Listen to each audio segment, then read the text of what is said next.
District 5. And then you'd be like, it's probably a good question, where's District 5? But Okay. Let me think about the ethos, like the reason we decided to record it. the reason we decided to record it is I want to be able to give residents a clear understanding of where I stand, who I am, and why I'm a good fit to hopefully represent that. So this was our idea to go to the audience, go to the citizens, go to the voters on who you are and what you're going to do. Exactly. Like there's going to be people where I'm not going to be able to meet simply just statistically, where I can't reach them on a door, I can't reach them on a phone, I can't reach them on a text. So having a digital medium to be able to reach them through a podcast like this should be able to hopefully watch it in case we don't get that opportunity. All right, so my name's Ryan Beckett. Most of you probably do not know me, but I'm a West Palm Beach resident. I've spoken in front of council about things that matter to me in West Palm Beach. And I have a good friend, Matt, here. And we spent, an hour or two on the phone on a couple phone calls. And he's running for District 5, as I learned. District 5. And he told me some of the things that he's interested in doing, what matters to him, and all the constituents. So we thought that we would do a podcast and we could get out to the people. As cliche as that is, we could get out to the people. I have some questions that I want to ask him. I have some things written down that I think might be important to you guys, the voters and the citizens. So we'll just get after it. Thank you. You're welcome. Thank you for having me, and hopefully we can have this as a good constructive dialogue to expand on what's important to the city. I love it. And one of the things that I might not do great because I've known you for so long, why don't you tell the audience, the potential voters, who you are, just like a brief synopsis on who you are. And you don't have to go too much into it because we'll go into the questions, but maybe just like your, who you are and what's important to you. Elevators. Exactly. So I grew up here in South Florida, so I'm actually one of the few local natives. A lot of people are transplants, so I've been able to see Palm Beach through the eyes of the last 36 years of my life. And in those, I've seen every iteration, and that's really led me to care about this community more so than a lot of other people.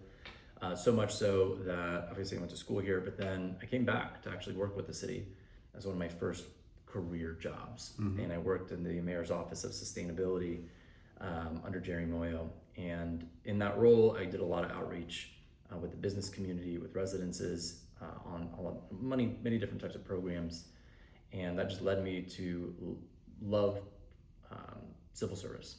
And I've been in a municipal role for 8 years, not in continuity, but in total. So I've been a working man. I didn't come with a silver spoon in my mouth, and that's led me to understand the value of hard work. I grew up in a single family household, and that wasn't by choice. My father had cancer and brain tumors, so it really immobilized him to be any type of functioning human. So he was just pretty much in a immobile state for most of my life, and then passed away when I was a teenager. And I know I had to be reared by my mom. I have an older brother, and she took it upon herself, and I think she did a great job with what she had. And that led me to understand I needed to work hard for anything if I was going to achieve anything. And it also led me to understand that I need to think beyond myself. Just growing up in a single family household, you realize you're either going to help your mother or your father, whatever circumstance it is, or you're just going to be a selfish person. And that's never been my ethos. It's always been giving back. I'm a very altruistic thinker, and that's why I launched into civic service early on. And this is just an opportunity to give back in a bigger and better way to the community that I grew up in, that I love. And then on a more personal note, I'm married, I have a little girl, and that also, those two things put into perspective of my responsibility as a father, but also as a resident in this community. So that's fantastic. So you're a father, you're a husband, you're a resident of West Palm Beach, and one of the things that I work with you on, you've also been an entrepreneur. Right? Yeah, I've been an entrepreneur. So I actually, when I worked at the city, I had a passion project on the side. You know, everybody has a hobby on the side. It could be sports, it could be pool, it could be starting a podcast. Mine was starting a little side business because I was really passionate, and there was an innovative idea that I had at the time, and that was a company called Versatire, which was versatile attire, and it was about breathable menswear, really just starting with dress shirts. And that idea I actually had in college, and then it really cemented in my head when I was doing all these community outreach opportunities and speaking in front of people, and then running from meetings and meetings and meetings in 95-degree heat. And I was just like, wow, I'm just sweating through this shirt. It looks terrible. So when I worked in the city, I started that company, and started it without any experience at all as an entrepreneur or any connections. And fast forward 10 years, I was able to learn the ins and outs of capital raising, marketing, building websites, and SKUs, inventory, quality control, all these different things, manufacturing, outsourcing. It taught me so much, and it actually plugged me into the startup community here really early on. So, the startup community here was originally called Startup Palm Beach. Then Startup Palm Beach kind of evolved into 1909. 1909 became this wonderful community of startup entrepreneurs and scale-up entrepreneurs. And now what it is today is this mature incubator and accelerator for tons of different small businesses. And I'd like to it's special to me because I was part of that beginning process. And the startup and small business community, not just here in West Palm, but everywhere, I'll always have that special sentiment in my heart for you. And now that I can potentially make a bigger impact, I see wonderful opportunities of the city to foster that even more. I love that. So what was your main impetus to decide to run? Yeah. Well, going back to, I grew up here, number one, and then understanding the nuances of the city itself, working with the city, and knowing what role a municipal worker has. And a municipal worker is so much different than any for-profit worker, because you're not thinking about dollars and cents. You're thinking about, how can I serve the community? And if I'm not serving the community, I'm not doing my job. If I'm not utilizing the taxpayer dollars as wisely as possible, I'm not doing my job. So it's a completely different mind shift, and you're either going to be in that role because you love it, or you're not caring about the community as much, so you might just want to get a lot of money and go into the for-profit world.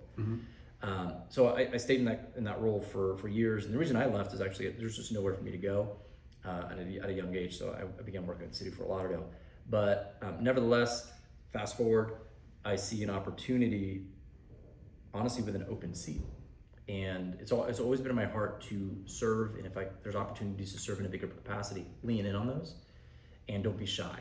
So last year in November, I had heard Christina Lambert, who's in the seat now, she's going to vacate the seat to run for mayor, and that mayor's race is in 2027. I said, oh, that's really interesting.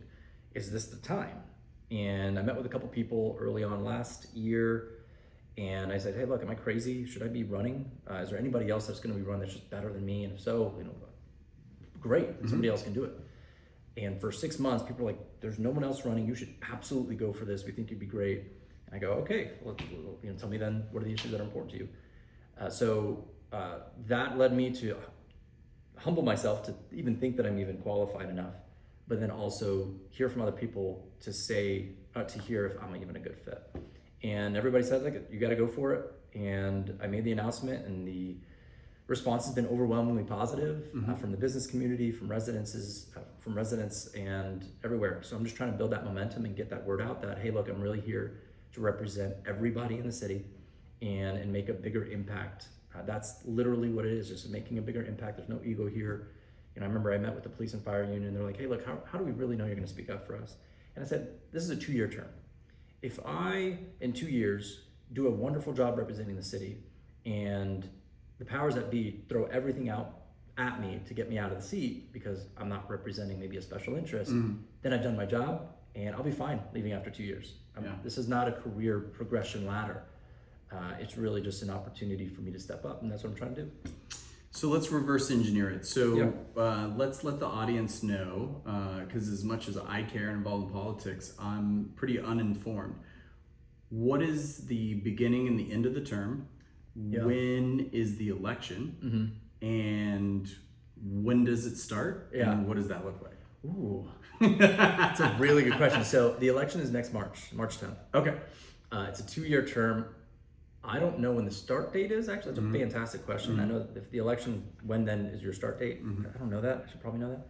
And then 2 years after that. And after those 2 years, you're either going to run again for your seat, unless you move to another district, which I'll get to what the District 5 is, or you're going to run for mayor, or you're stepping down and running for something else, or just in your day job, right? Everybody on the commission typically has a day job. Especially younger, because I'm not retired. Right. In older cities, you'll see all everybody's retired. So I'm actually an anomaly, and I had a lot of people say, we need younger people like you to run. Right. And now that I've been running for about 4 months, I'm realizing why younger people don't run, and it's because of how much it takes. Yeah, you got a wife and you got a kid, And you got a full-time job, and then you got to raise money on top of that, Right. and you got to break down these walls that people are like, well, you're younger, do you really know? And so then you got to qualify yourself, and it's actually a higher hill to climb. Right. But I'm for that. I'm all for Yeah. it, right? So going back to your question, it's a 2-year term. So after 2 years, if people like the work I've done, then and I decide I want to continue to run, then I'll run. And based on our conversation on the phone, you've kind of already started, right? So you have. You told me what was important to you is learning what matters to people, right? That you're going to represent, and then what is part of the package. You got to fundraise, and you got to learn what people that it's important to them and what matters. So that, correct me if I'm wrong, that's where you are now, right? Yeah, I'm at the. So I've probably been really beginning of this year. I have been what I would consider a listening tour with a lot of people that I've trusted and have built connections with, just living in this community. And then I officially launched in May, and during that whole process, I've been listening. What are the issues most important to you? Why do you think I'd be a good candidate? And to this moment, the biggest focus is now, 6 months to the election, is we got to raise money. There's processes legally that I have to go through to raise that money appropriately and use it appropriately. It's all very crossing your T's, dotting your I's stuff. Raising your money, making sure that I disclose all the money that I do raise, who it's coming from, and then getting out to meet people. So that's what I would say. I'm probably at the beginning stage now of less events to network at. Not to say that those are limited, but more so on the ground, meeting as many people as possible. And that could be through events. It could be through knocking on doors. Like I need to go out there now and meet as many people as quickly as possible and just have conversations just like this. And that's hard to do. So let's say we were talking for an hour. That's one person, one voter I'm talking with. Right. But there's about maybe 8,000 voters that show up. So I've got to figure out who I can get to surround me with, like what team I can get to help me get that word out, because I can't talk with everybody. So that's where the stage I'm in, fundraising and meeting as many people as possible. So on meeting as much as possible, as many people as possible, and based on our couple phone conversations, where are you now? Like what have you heard as the most important concerns from people, and how is that shaped on, I'm still learning political language, but what is, based on what you've spoken to people about, what are your kind of like platform, for lack of a better way to put it? What's important to you, and what's important to you based on what you've heard from the people you've spoken to? Before I get to that, let me give a brief explanation, number one, of districts, District 5, and how that works. Okay. And then I'll jump into that. Sounds like Hunger Games. District 5. There's 5 districts. Okay. I'm in District 5. And District 5 is actually the easiest district to explain. It's east of 95, Okay. Okeechobee Boulevard, Okay. south before you hit Lake Worth. Yeah. So it's like that little rectangle pocket. When I was looking for a house, that was the exact parameters. That's District I didn't 5. even know it was District 5. So that's great. District 5. Yeah. And the odd thing is people are like, oh, so you're running for District 5. Have you met everybody in District 5? I was like, well, technically, everybody in the city votes. So I'm be representing District 5 on the commission seat, but I'm also representing the entire city, and all the city votes for every seat. Wow. So if it was the other way, where, hey, you're representing District 5 and only District 5 people can vote for you, that would be single member district voting, but it's citywide voting. Ooh, that's topic for another podcast. Interesting. But Okay. but Got it. whether that's good or bad is not the point. So I'm really trying to meet as many people as possible. But that's District 5. You know, some landmarks in District 5 might be PBA. It might be like the Grotto, the Dixie Corridor, and El Cid, Flamingo Park. I mean, some really historic, beautiful neighborhoods. But then you also have neighborhoods that maybe aren't historic and maybe a little neglected. We'll get to that in a little bit. So what I would consider my platform is, if you grew up in South Florida, you probably know the big three with Wade and all that. So I have a big three, and the big three is housing affordability, development, and being an independent voice in the commission. Okay. And I can explain each of those in detail. And those big three are because of everything that I've heard are important to people. Okay. And so I crafted the platform based on the three things that people are clamoring for change on. Okay. Number one, housing affordability. Housing affordability is the most critical issue of our time, and it's only been exacerbated over the last 5 years, especially in West Palm. So when did you buy your house? 10 years ago. I bought my first house, a little starter home, 5 years ago, right during COVID. And 10 years ago, 5 years ago, not a drastic change, but still a change. The last 5 years, an astronomical change in West Palm. So much so you've really been priced out. And that's not, West Palm is not isolated. It's really a national and especially in South Florida issue. But housing affordability seems to be an issue that people are wanting change on. And so anybody getting into office needs to have some ideas of the city's role in that, but also, do you know how to actually make change? And the interesting part of my background I didn't really touch is I have real estate experience.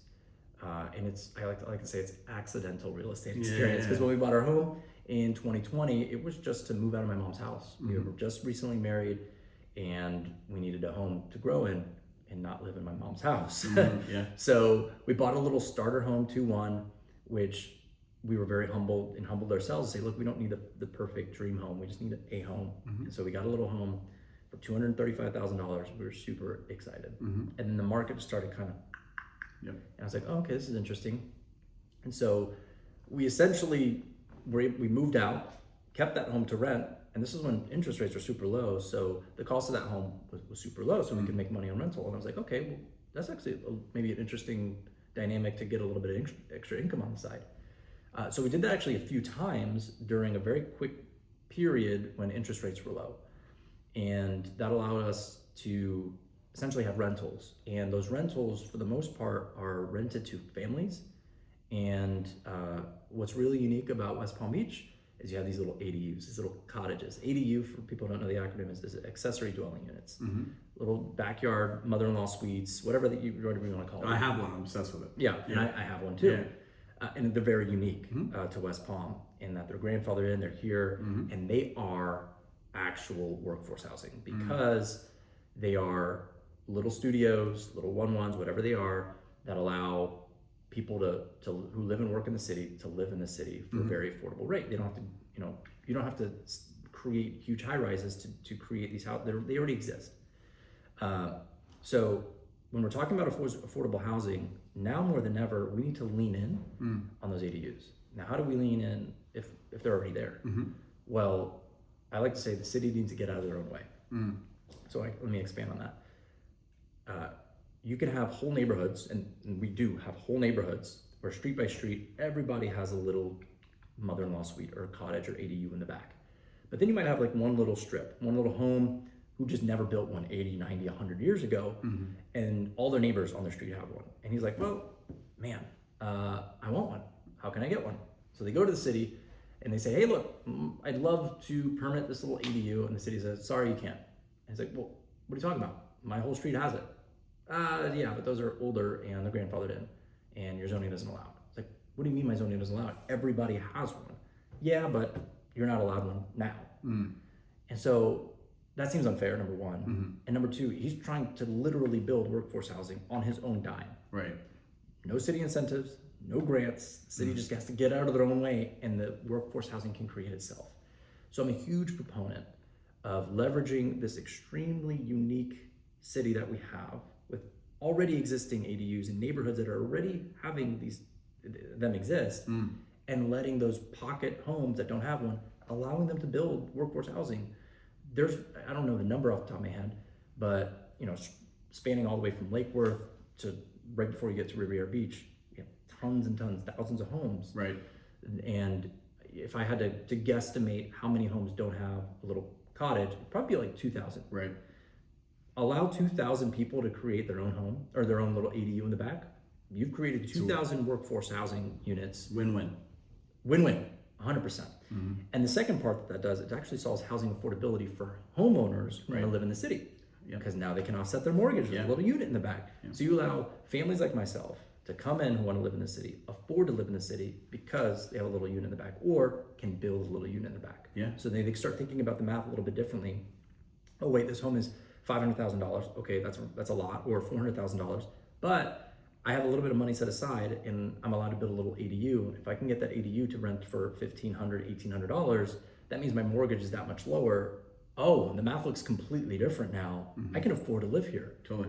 So those two things I'm a huge proponent of. I will be pushing that all day long because it is a part, not the only solution, but it's a part of the solution. We're talking about workforce housing. Super passionate about that, and people they want some solutions. So I'm telling them of that, and their eyes are open because they've never heard about that. And I think, just my humble opinion, I feel like people say someone's well-to-do from New York, or they're coming down for the winter.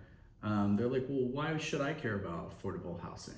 And I'm sure you have a good answer, but in my mind, as a layperson, I was like, well, who do you think services the businesses and works here? And I'm sure that, I'm just speaking off the cuff, but there's all kinds of reasons. Like I sell real estate for the audience doesn't know. People are like, well, I don't have kids. Why do I care about the public schools? I'm like, well, that floats your property values, right? And 100%. There's all kinds of reasons for infrastructure. So if you don't mind, if you have a better answer than I said, like, why is it important for people to care about affordable housing that don't need affordable housing? That don't need affordable. Yeah, I think that's a really good question. Yeah.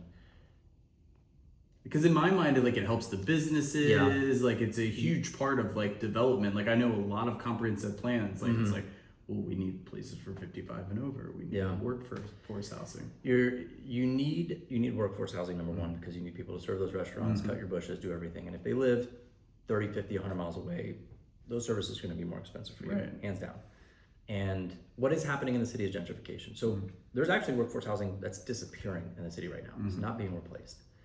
And we can get to the nuances of what actual workforce housing is, how do you define it?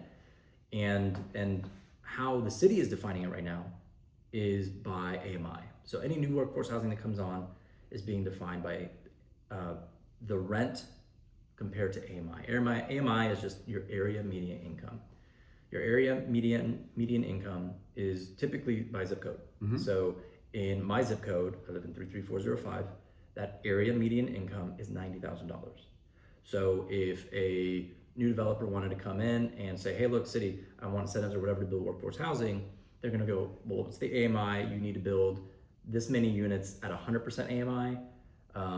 So essentially that somebody can afford, and with that rental, there's a ratio, or 120% AMI or 80% AMI. Anything lower than the AMI is a more affordable unit. So to answer your question, you want to have a mixture of housing so that you can truly cater to all the services that the wealthy to-do people rely on and don't want to pay an arm and a leg. And you don't want the extra traffic on your street, do you? With all those commuters having to come in. And that's going to be a growing issue. So once you continue to push that workforce housing in, they're going to have to get into the city somehow. But would you rather them bike or walk to the job? Yes, you would 100% want that. And that's actually what we have. We have that in pockets of West Palm. You have migrant families that do live in these homes. Not, I'm isolating one group, but they do live in these homes, and you see them biking on their e-bicycles or walking or carpooling. And that's so many cars off of the road. Right. So if you're not for workforce housing, it means you're kind of wanting more increased traffic because you're just going to push the workers out and they have to commute in. None of us want more traffic. None of us want more traffic. It's horrible. So that's a quick answer, I suppose. Okay. And so what are your thoughts on all of this development, right? So we have developers like Related Group and some other, of course, New York City, some local people. They're doing these high rises downtown. What are your thoughts on the development? Because, I sometimes, there's always the nostalgia people. Like, I miss how it was when I was a kid. And then some people who are on the other side and they're like, oh, we're changing the skyline of West Palm Beach. And I'm sure there's people doing great things and people, as you're running for a city commission that you want to keep a check on and make sure it's done the right way. What are your thoughts on all that? I think there's a healthy balance. Let's use our neighbors to the south, Lake Worth. These are I like the way things are, don't change it. Little NIMBYs, not in my backyard. And they, for the most part, have kept that Lake Worth pretty localized. There's not any big developments happening. West Palm has been on the other side of the spectrum, and that's really been accelerated. If you think about it, City Place was really the precursor to the big boom that happened. But over the last 10 years, with different leadership at the city, you've seen ebb and flows of how much development. Right now, you're seeing the most that we've ever seen in West Palm. And you could argue that that is because of our current leadership. Now, going back to, is that a good thing or a bad thing? It depends on who you ask, it depends on where you live, it depends if you're included into that growth or not. So if you're in the downtown area, you are probably seeing this as a good thing, probably, because a lot more services are happening. And most likely you don't own a home downtown, you're probably a renter. If you own, it's probably a condo, so any new services are probably making your condo more valuable. It's a different story in the south end and the north end, where you have a lot more single family homes. And they're asking that same question. What's happening with development, and am I for it? Am I against it? I'm not quite sure, but what I see now is more traffic. I see my property taxes going up, and I see infrastructure, I don't want to say crumbling, I think that's exaggerated, but I mean, a couple months ago, there was a huge chunk of Okeechobee Boulevard taken up because we had a sewer main break. You're adding more people, it means you're adding more strain on the capacity of a very old infrastructure system.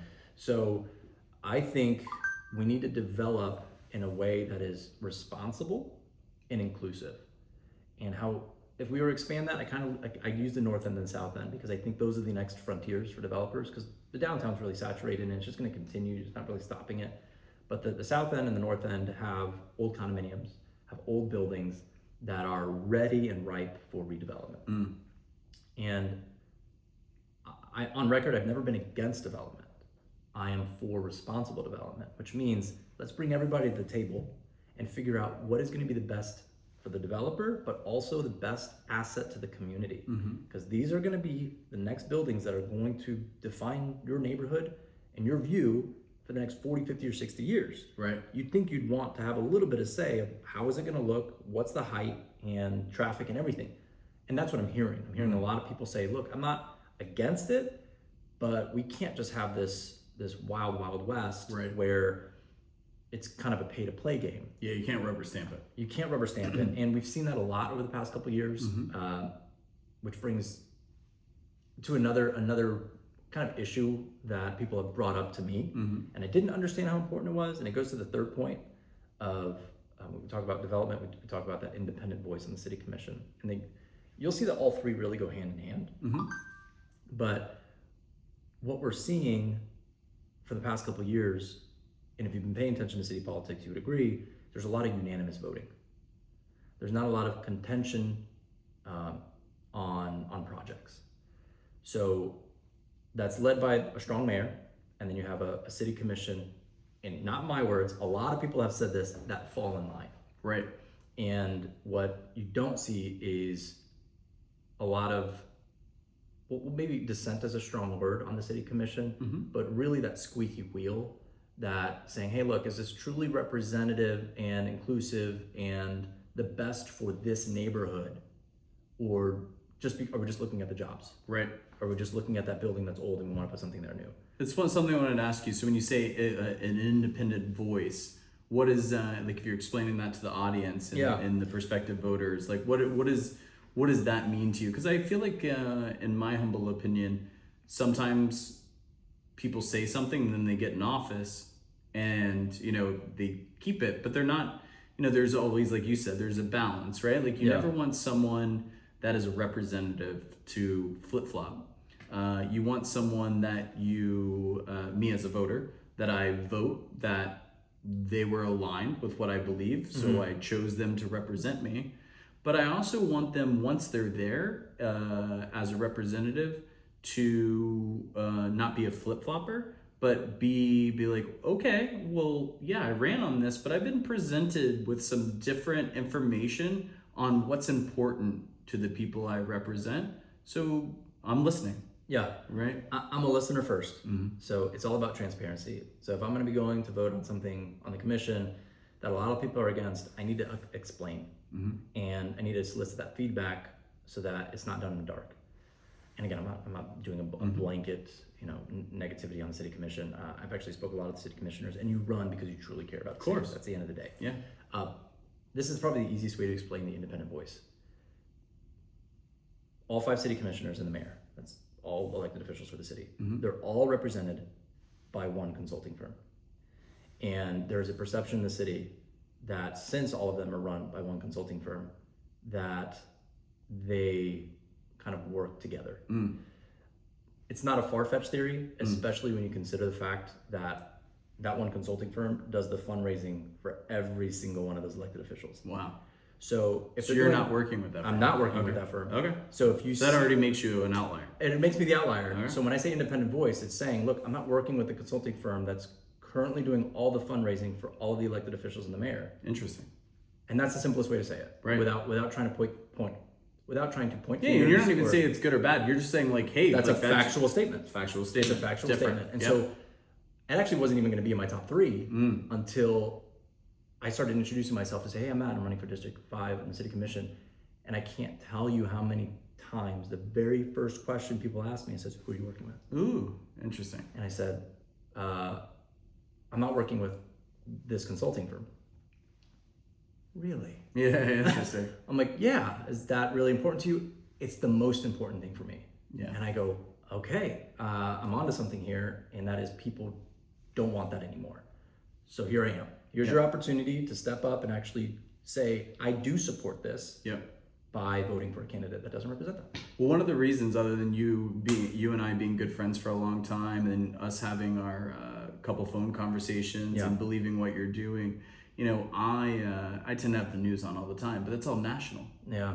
And I would say, as a layperson and not in politics, I probably watch too much politics. I'm sure we all do these days, and it stresses me out, and I watch too much. But I look over the town I'm in. Yeah. Because it's all, I always, my brain goes to the top, and I tend to, I'll vote Republican or Democrat or independent, depending on what I like. But once I get past the top, like the president of the United States and the vice president, then I get to the localized elections, and I'm like, well, I'm not just gonna vote for this person because they're a D or an R. I was like, I don't really know. So sometimes I leave it blank. And arguably, of course, the president and Congress is important, but I think that sometimes we as a public, we forget about how important things that I drive by, live in, participate in every day. And it's one of the reasons that, in addition to what I said, that I wanted to speak with you, because I think it's really important. Because I maybe I'm projecting, but I feel like a lot of people have the same thing, because we've become so nationalized in our attention. We're an attention economy. We need to really be looking at local politics. These are the actual issues that are going to affect you. Never hear about it. Your traffic, your property taxes, the city services. These are the things you see and touch every day. We need to be plugged in on who we're voting for, what do they stand for, who they are.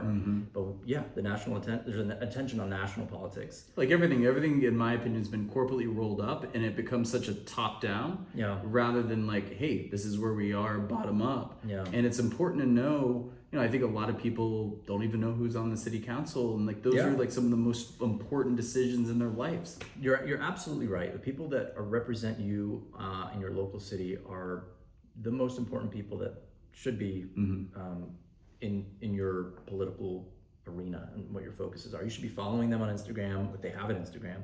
You should be clamoring your local newspapers or publications to write about them, which probably not the right thing for me to say, because I don't want everybody to know my business, but my business is representing you. So if that means me getting out in the limelight so you can understand the issues, then I'm for that. This is exactly what we're doing. We're trying to get the word out of city politics. And Grassroots. Literally, Yeah, it's right here with grassroots. our podcast board. So doing listen in and care about it. Right. And if you don't like it, that's fine. If you like it, that's great. But at the end of the day, get or if you're not involved. sure, ask more questions. Ask I mean, more we'll do questions. this at the end, but how can people interact and tell you Yeah. what they care about and what's important? What's the best way? I mean, I think the easiest way for me is email and my social media because I'm constantly checking those. And at the very end, I'll share. Yeah, I'll and share we'll that. put links in it and all that stuff. And just engage and don't. I can't tell you. I posted a couple things, and the first question that comes out of people's mouth on digital, when you get into somebody's physical face, it's a completely different conversation and different questions that they ask up front. But for some reason, whenever you do something on social media, the first question is, are you Republican or Democrat? Yeah, And it's well, like, that's a national thing, I think. I know. in my It's like, opinion. and so Yeah. I have to take a step back and say, if I'm talking to you, like if that was your first question, I'd say this is a nonpartisan race, so technically it doesn't matter. Yeah. And they'll push back like, no, it does matter because I need to know. And I'm like, well, we're not running on a party line, so I'm gonna fix the pothole in my street. yeah, Party. let's focus on the actual issues. That's right. That is I love nonpartisan cities Right. because it allows people to look beyond the party. Yeah. So it makes me very happy and Yeah. it soothes my soul. Yep. Because it gets people to think of outside their box and actually care about what are the issues you stand for. I love that. So speaking of your business, where do you work now? Yep. And are you gonna have a hybrid role? What does that look like if the city were to elect you? Great question. I work for Orlando Utilities Commission. It's not something I've hidden, and it is a hybrid work job, which since COVID is very normal. Right. And it allows me to live and play and raise my family right here in West Palm, in the city I love and I grew up in. And I get to go to work twice a week, and I work from home the rest of the time. Fantastic. And number one, there's no conflict of interest there because I don't work for any city. I don't work for any entity. Let me repeat this. There's no conflict of interest there because I don't work for an organization that does business with the city, that does any work with the city. So it's actually liberating. And I get to work from home, which means I'm not commuting every single day outside the city. That's fantastic. A lot of people will commute a 9-to-5 job and leave the city for 10, 12 hours a day. I'm in the city more than them. That's great. And I'm going into those depths because I do believe that there'll probably be people that'll say, well, he lives in Orlando, he works in Orlando. Let me just give you the clarity that you need. It's a hybrid job. Right. I live in West Palm 5 days a week, if not the whole week. So sometimes I don't need to go up, so I get to work from home, not commuting. Fantastic. I'm literally in the city probably more than any 9-to-5 person who actually has a job in West Palm or Martin County or Miami-Dade or Broward. So commute point, Right. and I love my job, and my job is working with a municipal utility. And so you're almost getting experience. I'm getting even more experience. So I've worked with the city of Pittsburgh, city of West Palm, city of Fort Lauderdale, and now I work for municipal utility for the past 3 years. That my job is literally running community programs. Very cool. So I've had 8 years of literal municipal experience, understanding how a municipal body and an organization serves residents and serves customers.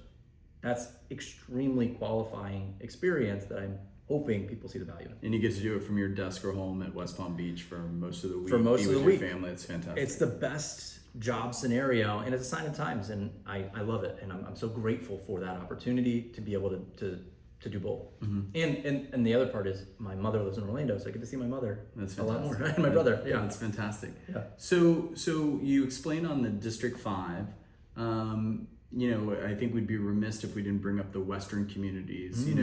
What is, Yeah. because I work in Wellington, so I sell Forest Okay. Farms, even though I live here in the South End. What are you hearing from that side? Yeah. By the way, I grew up near Wellington, so 441 Ranchette community. Yeah. Love that. Yeah. I went to elementary school, Panther Run Elementary. But the Western communities really have a different set of concerns, and that makes sense. They don't live in the downtown area. Most of them are older, and development,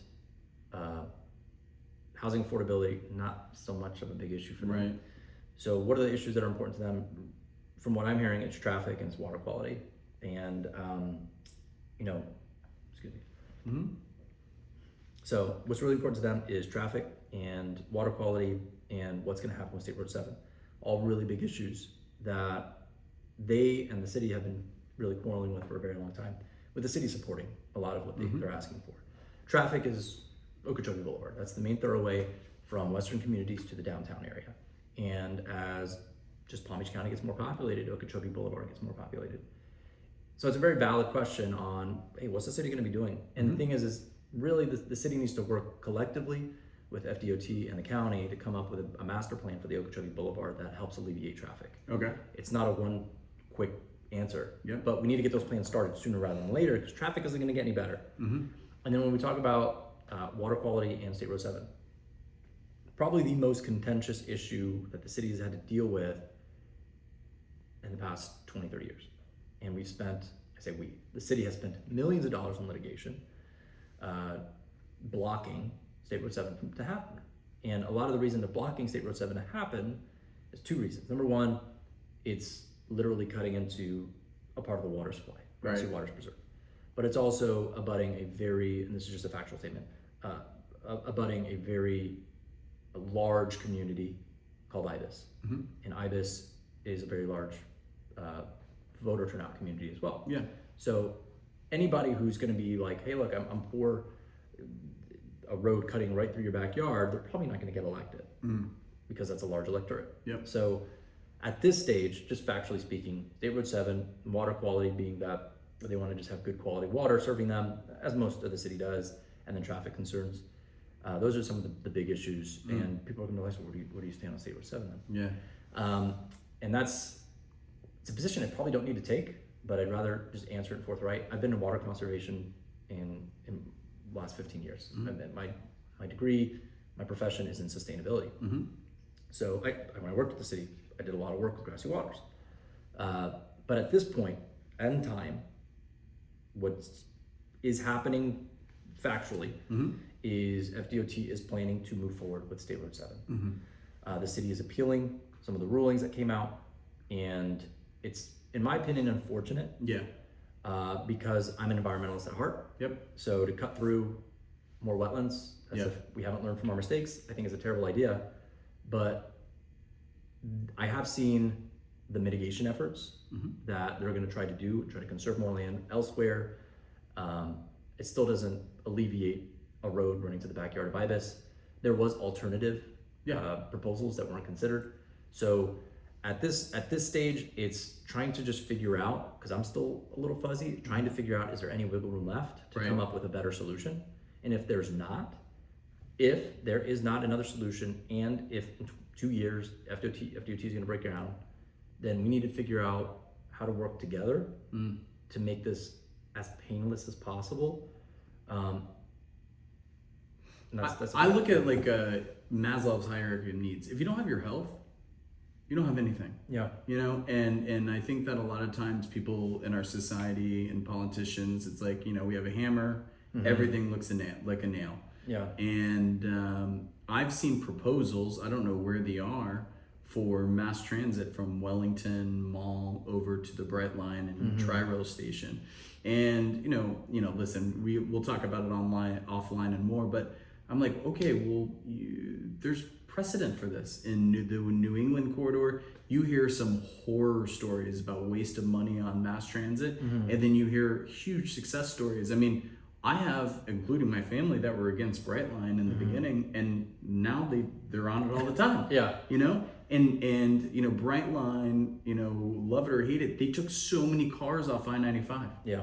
In the midst of a huge population boom, like something DOT could never. And one of the things about, you know, whether you're Egypt, Chicago, New York City, ancient Egypt, those were all transportation hubs. Yeah. Right. Yeah. And I think if we could figure out a way where, because I heard the Palm Beach Improv was going out to Wellington Mall. Ooh, I did not hear that.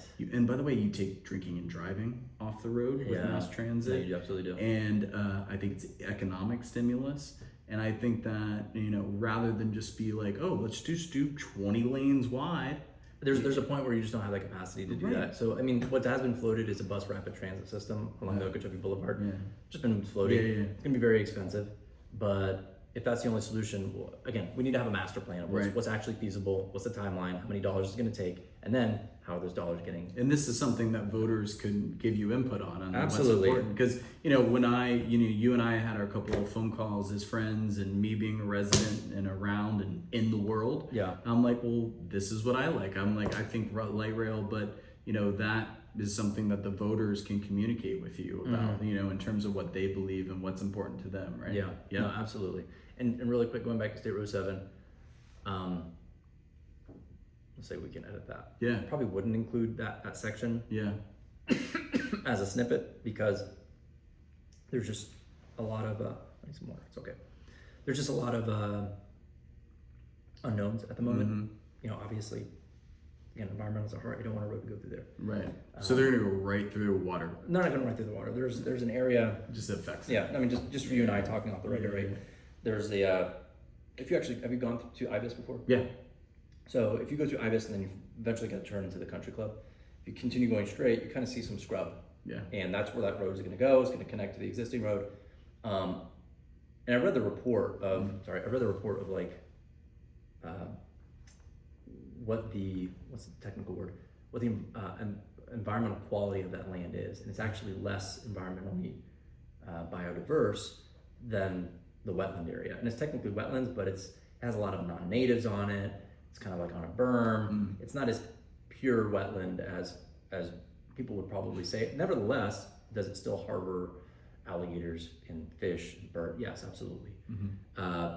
So that it's gonna abut Ibis, and again, at the end of the day, I don't want that road to go through there. Yeah. But if FDOT is going to power its way through it because the city has lost all of its appeal power and there's nothing else the city can do, we just need to be logical to figure out, okay, well, how do we have a voice then on any last fine tuning? So excuse the ignorant question, but does the District 5 council, how does that affect 441? Because isn't that a DOT state, right? 441 state, that is more of like a Palm Beach County.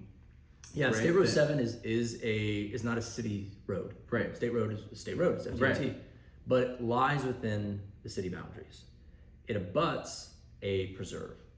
And 441 is in West Palm Beach? no, the State Road 7 part. Oh, Yeah, okay. if you look at a map in the city, it's Yeah. it's not everything is perfectly Right. squared. There's like these little Yeah. butts. So like Grassy, you have the southern communities along Okeechobee Boulevard that abut Grassy, and then it kind of curves up all the way to Grassy Waters, and then it encircles Ibis, and then comes all the way down North Lake. But then there's a section north of North Lake that's still Grassy Waters, still part of the city. So like you have all these weird lines. Got it. But that section, there's no road there, but they would be building through city boundary. Got it. So they'd be extending State Road into a city boundary of city-owned land. So they need to cooperate with the city. Got The it. city has not cooperated for obvious reasons. Got it. Makes sense? So that brings me to Northwood, which I've been very bullish on. Okay. I've worked Like with when you talk about Northwood, you talk about like Old Northwood Old Northwood, and Northwood District. whole area, Gotcha.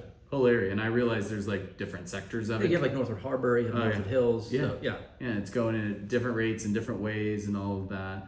I've always loved it because I live in the South End, and I tell my friends, I'm like, it's the same distance from Clematis downtown that my place is. And you're right by Peanut Island and one of the most Oh, man. amazing inlets. And I you see agree. what they did at Riviera Beach Marina, where I dock at sometimes. And I was like, they have the historic areas and homes and stuff like that. It's just a matter of time. What's your opinion on the Dixie Corridor in Northwood?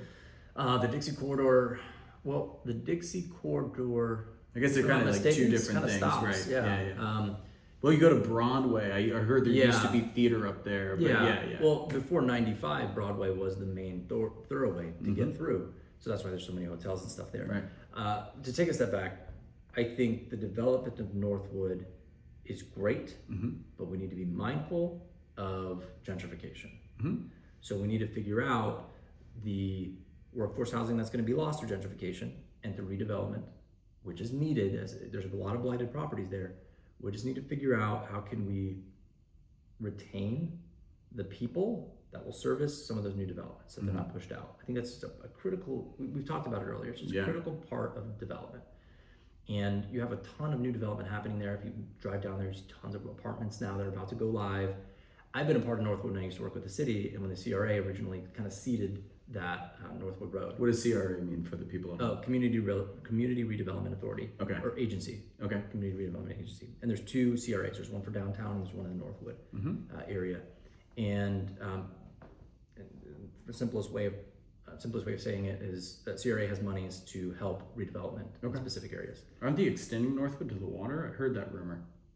They're extending to the water. Yeah, that'd be part of the CRA. I haven't heard that. Yeah. It's not to say it's not true. Yeah. I just haven't heard it.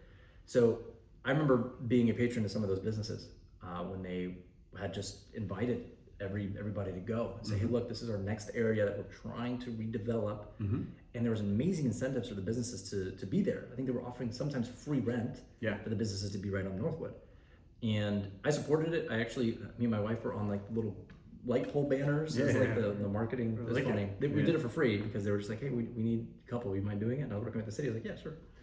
But yeah, we love the little restaurants there. You have Cafe Centro, you have Circa Who, which is a furniture place, and then just tons of little things. There's been a lot of turnover lately, so I don't know all the ones that are there now. A grilled cheese factory was there, loved it. But nevertheless, I think it's great. Let's see what happens when all those apartments go up. Let's see if we can get the people there, and then let's see if the people can then be patrons to the businesses there. Because there's a ton of local businesses that have been there forever, and I'm sure they're mouth-watering at the fact of potentially 1,000 or 2,000 more people living now within walking distance of their business. Right. So I think they are chomping at the bit to have those people move in, and so that they can grow their businesses. So it's fantastic. When we talk about the Broadway corridor, there is I'm probably not going to say it, but there's like the mixed use district that they're trying to create along the Broadway corridor that will allow certain height restrictions and incentivize development and redevelopment along the Broadway corridor. It's maybe not a hidden secret, but there's parts of Old Northwood that doesn't connect to Broadway, and it's on purpose. Right. They blocked roads I've seen that. because they don't want people coming into Old Northwood from the other side of the tracks, right? So we need to make sure that we can invest in safety as we're redeveloping those areas, and develop it in a way that has an aesthetic that's going to help the city and the residents that have lived there for generations and the new ones that are going to be there. That is promising for generations to come. So I think that's a good segue, because I think you and I had a conversation, and I have compassion and empathy, but these rehab and drug, rehab things. Tell me about it. I think you said you live next to one. Oh man. So what's your opinion as it relates to that? Because you understand, there's a place for it and you have empathy for it, but you live next to one. So what's your opinion? Yeah. So West Palm is in this weird phase where you have these older neighborhoods, and some of them aren't as well-to-do. And those well-to-do neighborhoods are typically the most affordable. And when we first were looking for a house, we were looking in those neighborhoods because that's all we could afford. So that would include the Poinciana Park 2 area, south of Flamingo Park, which is now a little bit better. You have the Northwood Hills area, Northwood Harbor area. These are areas that still have issues today, but a little bit less as the city gets better. And those issues are typically caused by two things: absentee landlords, so really high renters, and less ownership, more renters. When you have more owners on the street, they just take care of their home better. And when you have absentee landlords, you have more slum properties that happen. And when you have slum properties that happen, you have drug use that can happen as well. So I'm actually a big proponent. The city should be actively looking at those blighted properties, which I'm sure there's tons of complaints on, and actually hold those landlords accountable. Because you have good landlords and bad landlords. I'm a landlord, but I'm a good landlord. I take care of my properties. I'm making sure they're not a blight to the community. And make sure my renters are happy. So you have absentee landlords who don't give a crap about it.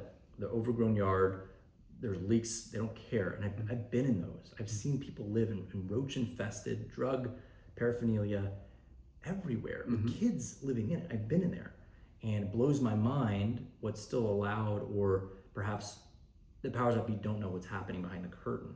So an example is we moved into our home 2 years ago. We moved because my wife was pregnant. And since she was pregnant, we wanted a little yard. a little bit closer to some stuff, but we needed to afford it. So they had a little unit in the back. We're like, fantastic. So we moved in. About 6 months in, we're like, what did we do? And we realized that the home not far from us, right across the street to be honest, was starting to get worse and worse and worse. And it wasn't that bad, but then it just continued to get worse. So we were calling the police, just trying to figure out, look, we see this happening. This can't be allowed. Right. What's the city gonna do? Prostitution? Easily saw it. Drug use, overdoses? Easily saw it. Stabbings? Saw it. Yellings, fights, weapons. Not an environment you want your pregnant wife in. Exactly. Yeah. We were thinking about moving. I even said, like, I don't know if we're gonna live in West Palm anymore. Right. I was actively saying I want to move out of here, and we were actively looking because of me. My wife was like, no, I really like this area. I'm like, I know, but I'm not jeopardizing this family because of it.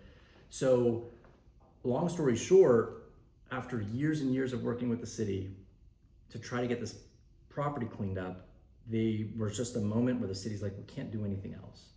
We put liens on it. They have a homestead exemption, so we can't foreclose on it. And we don't want to get more involved because it would require our attorney and a lot more resources, which they could have exercised, but they didn't. Yeah. So I then had to take matters into my own hands and try to buy the property. Yeah. That took a year to just try to get a hold of the owner. I didn't know who lived there. I didn't know who actually owned it. You can look on Property Appraiser who owned it, but you didn't know because there's 30 people that lived at the property at one point. Right. There was trailers in the back. There was homeless people, literally homeless people living there. It was just a nightmare of a home. I mean, I remember the peak issue was when I saw SWAT vehicles show up, a guy in a turret pointing in the backyard with his fingers on the trigger. And I had video of this. Wow. And I said, yeah, we have to move. God forbid a bullet or two. And I actually explained this to the police. I said, everything that's happened can't happen except a gunshot and a murder. Right. I'm not waiting for that to happen. Totally. So a miracle happened. And that miracle was we were able to get a hold of the owner, which wound up being the sister, who then had power of attorney. That happened, and even then she wasn't really willing to work with us because they wanted to keep the home. Right. But there's liens and everything happening. So we finally convinced her to sell, and then she's like, great, we're gonna put it on the market. I said, wait, we've been trying to work with you to buy it. Can we buy it? Because we want to control the destiny of that home. And she goes, sure. And so long story short, we got it under contract. I didn't have the money to buy it, so I worked with my community, got the money with a private investor, and we bought the home. And I realized, this is all very recent, last couple of weeks. And I looked at my wife and said, I'd love to keep this home and be able to make it into an amazing asset for this community. And she goes, can we really do that? Do we have the money? Do we have the time? We're running a campaign, or do we just flip it to somebody else with good intentions? And I said, let's do that. Yeah. Let's flip it. I think that's a good idea. We're under contract with a wonderful young family who is going to tear down the home and build their dream home on it. Great. And I'm like, that's beautiful. And I shared that with my neighbors, and they go, you're actually part of the solution. I go, what do you mean? You literally solved a drug house issue that the city couldn't solve, and now there's gonna be something beautiful there. And I said, I never thought about it like that. I was just trying to protect my family. They're like, no, you're actually helping improve the area. And I said, well, I appreciate that. Yeah, that's great. So how does that translate on the council? So you think Oh, man. you have a... Yeah, so by the way, the first home I bought, remember that little 2-1 going back? Yeah. I witnessed a drive-by. Yeah. This is all in the South End, by the way. Yeah, When I yeah. tell people, this isn't like in another area that you think is a get. No, this is in the South End on the other side of the tracks. Right. Last 5 years, I've witnessed all of that. Yeah. And yeah, I can get into Yeah. So what does this mean? It means we need to invest in police. I can't tell you how many times I had to call the police because patrols weren't regular. And the answer was, we're understaffed. Right. We can't allow patrols. And I've actually talked to the new chief, Tony Araju, I think is how you pronounce his last name. And he said, look, if we add 1 patrol, that means we add 6 people. That's just the ratio. So I said, okay, well, what are we doing? So if you looked at the budget recently, they have approved a budget for 27 new officers, but they're already backfilling another 20 something officers. So change is happening, but I'm gonna be waving that flag that all of these communities, not just the South End, but all of our communities, we need to have more patrols on the street so that if we're truly trying to make West Palm this beacon for new families, well, we're way behind. I love it. We're way behind on the safety. So let's get that. I love it because we talked about Maslow hierarchy needs. That resonated with me a long time ago when I learned that in psychology. I mean, that's safety, shelter. It's like the most important things. Once you get above that, it's all icing on the cake. Just invest in police, get them what they need so that we can feel safe. And and when I say get them what they need, it's not above and beyond. It's getting them where they need to be. They're under resourced. Yep. Well, I think we're gonna have to do this again. My last question for you, as cliche as it is because we can use it on social media and to pass the word on. Because I'm excited about you as a candidate. Why don't you just tell the voters in the camera why someone would vote for you? As cliche as that is, I think it's important for them to hear as we wrap up. I'll look in the camera for this, right? If you want somebody who's really going to be representative of the city and not just special interests, who's a family working man who grew up in this area, who truly has your best interests at heart, please vote for me, support me. And you can do that in a variety of different ways. You can reach out to me, volunteer, or financially contribute to the campaign. It's going to be people just like you that are going to help us win. That's fantastic. And how can they find you, reach you, all of that good stuff? You can find me on Instagram, Matt Ferrer, that's Ferrer, Matt Ferrer WPB. That's my Instagram handle. And on Facebook, you can just search Matt Ferrer, and there should be a page, like an actual campaign page. I think it's Matt Ferrer for City Commission, or Matt I forgot the actual page. And then I have my physical, just Matt Ferrer Facebook page. But I would say Instagram, and then my email is mattferrerwpb@gmail.com, Matt Ferrer WPB at Instagram. Those are the best 2 ways to reach me. Love it. Give me a handshake. I'm stoked for you. I'm excited. I think you're going to do great. Thanks, and, we'll see what the people say. And if you ever want to do this again, anything I can help. That's why we did this in the first place. Yeah. I had a couple phone conversations. I got real excited and I said, hey, let's do something grassroots, impromptu, get it out there, and LFG. Let's go. All right. Thanks, man. Thanks. Appreciate it. That's solid. Good, right? Yeah. I would say the only section I'd probably omit is just the State Road 7 section. So, I remember a little about Julie. She was good at editing, and in my humble opinion, she knows